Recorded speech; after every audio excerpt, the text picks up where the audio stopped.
As you know, a crucial part of the job hunting process is the formal job interview. And the secret of good interviewing is good presentation. This requires preparation and skilled communication. A good recruiter will want to evaluate qualities you've not revealed in your resume. What are these? To start with, your behavior, personality, values, and career plans in the short and long term. And then he or she may go on to what motivates you. If you're a good fit for the job, what are your ambitions? How well do you communicate? And so on. You get the picture. So, you know you have to prepare for your interview. What must you do? Here are a few basic pointers. Maintain an updated resume with experience and skills that support your objective or summary. Exhibit good grooming, poise, enthusiasm, and confidence. And choose tasteful, appropriate, conservative, and professional attire. There are 3 stages for every interview process. They are the before, the during, and the after. Let's look at the first stage, before the interview. 1. Assess yourself. Do you know your strengths and weaknesses before you walk in the door? Do you know where you might fit into this organization? Find out and be sure. 2. Read employer literature. Do you know about the company's mission, employment opportunities, and products and services? Yes?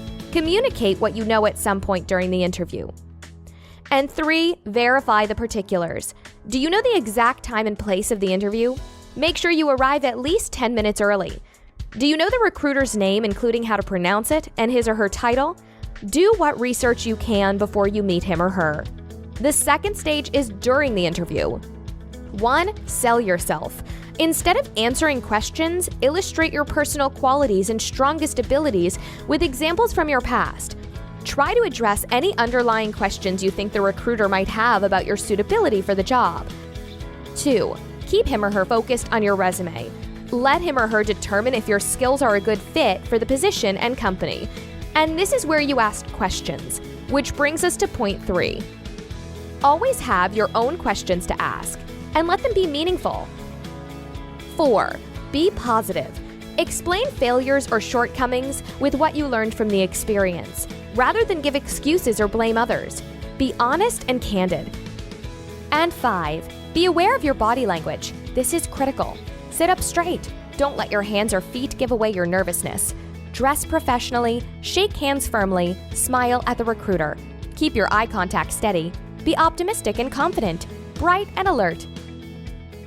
The last stage is your follow-up, after the interview.